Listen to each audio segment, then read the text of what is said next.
নমস্কার বন্ধুরা, পলি কিচেন রুমে সবাইকে স্বাগত। আজ শেয়ার করব আমি পুলি পিঠার রেসিপি। আশা করি সবাই ভালো আছেন আর আমিও আপনাদের আশীর্বাদে মোটামুটি ভালোই আছি।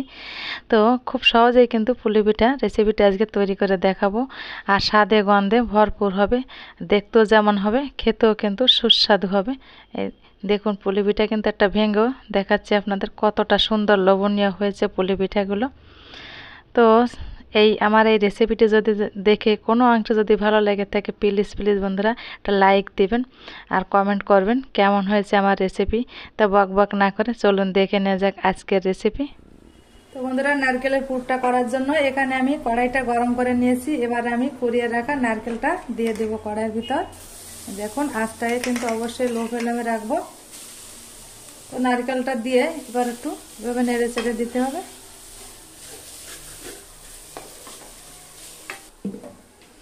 তো চিনি দিয়ে আমি পুরটা বানিয়ে নিব। চিনি দিয়ে দিব, আর একটু চিনি দিলাম। তো চিনি দেওয়ার পরে নারকেলটাকে এভাবে একটু অনবরত নাড়তে হবে। তো নারকেলের পুরির ভিতর দিয়ে দেবো সামান্য পরিমাণ ময়দা।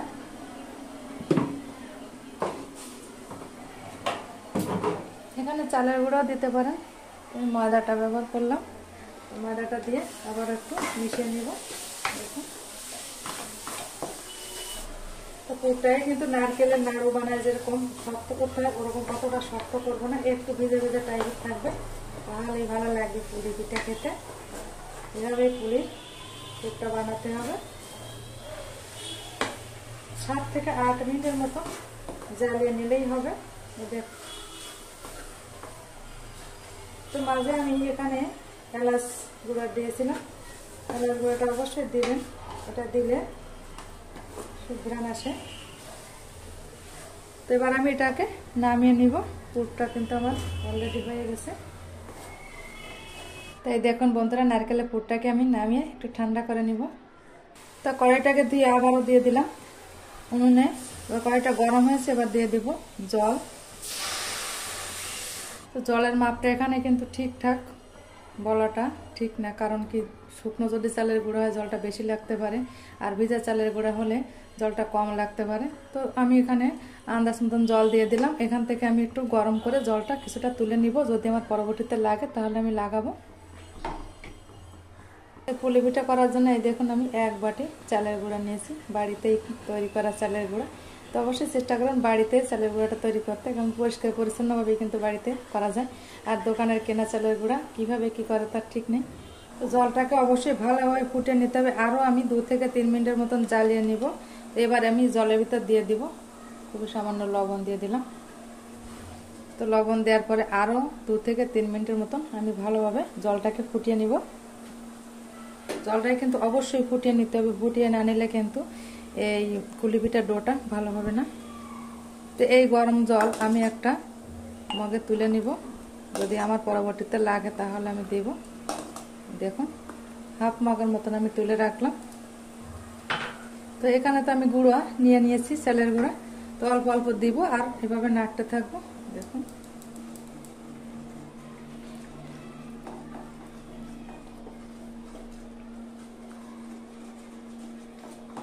দেখুন অল্প অল্প দিতে হবে আর এভাবে নেড়ে চেড়ে দিতে হবে। এই সময় আঁচটাকে একদম লো ফ্লেমে রাখবো।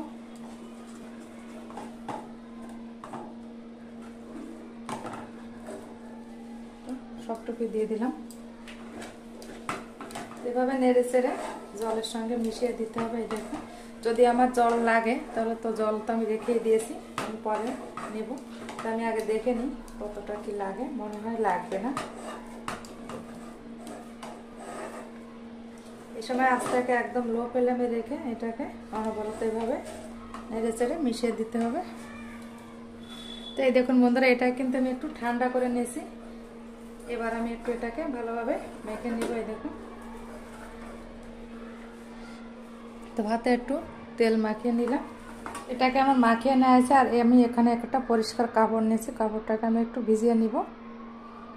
তো এই দেখুন বন্ধুরা, কাপড়টাকে কিন্তু আমি ভিজিয়ে নিয়েছি। এবার ভিজিয়ে রাখা কাপড়টাকে এভাবে একটু জড়িয়ে নিব ডোটাকে।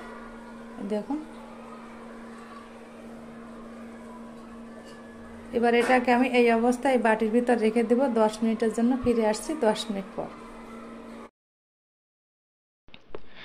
তো এবার পুলি পিঠার ডো থেকে আমি এই যে পরিষ্কার যে কাপড়টা জড়িয়ে নিয়েছিলাম ভিজা কাপড়, এবার এটাকে আস্তে আস্তে খুলে নিব। এই দেখুন, তো খুলে নিলাম। এবার এটাকে একটু ভালোভাবে আর একটু মাখিয়ে নিব।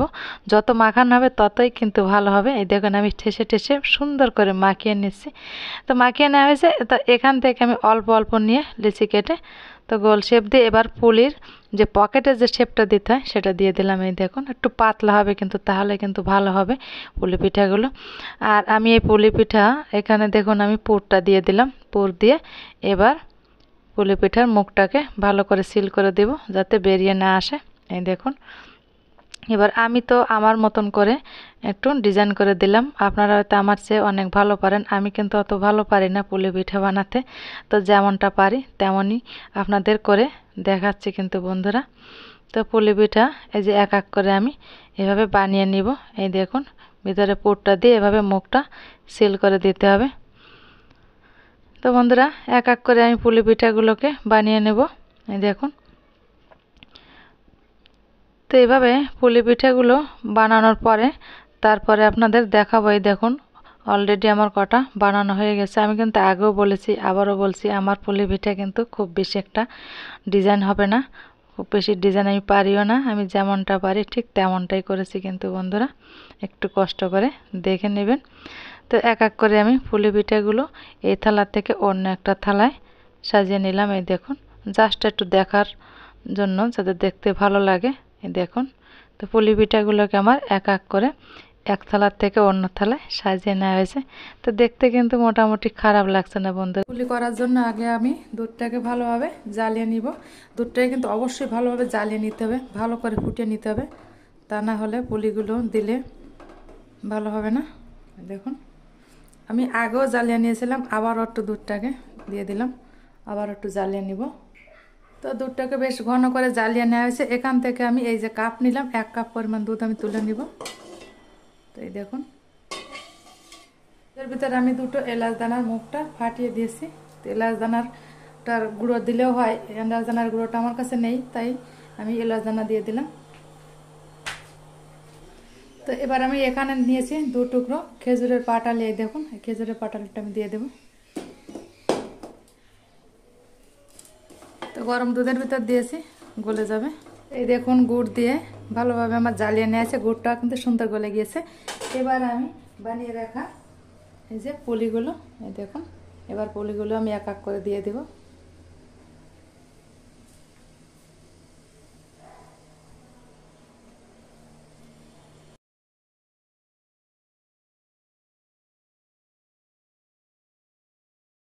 তো এই দেখুন পুলিগুলোকে আমার দিয়ে দেওয়া হলো।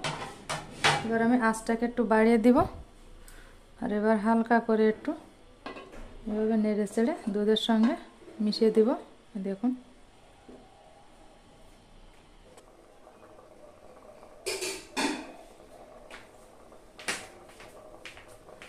বন্ধুরা আমি একটা ভাতের চামচ নিয়ে নিলাম। এই দেখুন এই চামচটা দিয়ে এভাবে একটু নেড়ে চেড়ে দিব।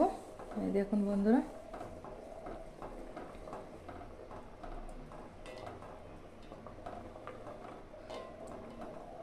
একটা পুলিও কিন্তু ভাঙবে না বন্ধুরা, এইভাবে যদি দুধ পুলি করা হয়।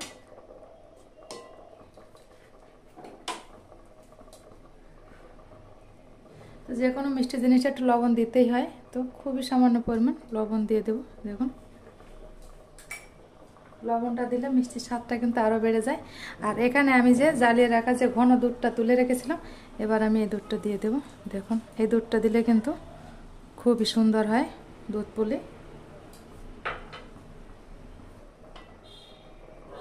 তো এই চামচ দিয়ে এভাবে আমি একটু হালকা নেড়ে চেড়ে দিব। তার 5 মিনিট পরে ঢাকনাটাকে আমি তুলে নিব। এই দেখুন পারফেক্ট পুলি পিঠা তৈরি হয়ে গেল। দেখুন বন্ধুরা একটা পুলি পিঠাও কিন্তু আমার ভেঙে যায়নি, সব পুলি পিঠাগুলোই আমার গোটা গোটা রয়েছে। তো ছোট একটা প্লেট নিয়ে নিলাম, দুটো পুলি পিঠা আমি একটা ছোট প্লেটে নিয়ে নেব। এই দেখুন কেটেও দিলাম মাঝখান থেকে, কত সহজেই কিন্তু কেটে গেল। খুব সুস্বাদু হয়েছিল পুলি পিঠাগুলো। তো ভালো থাকবেন, সুস্থ থাকবেন, দেখা হবে অন্য কোনো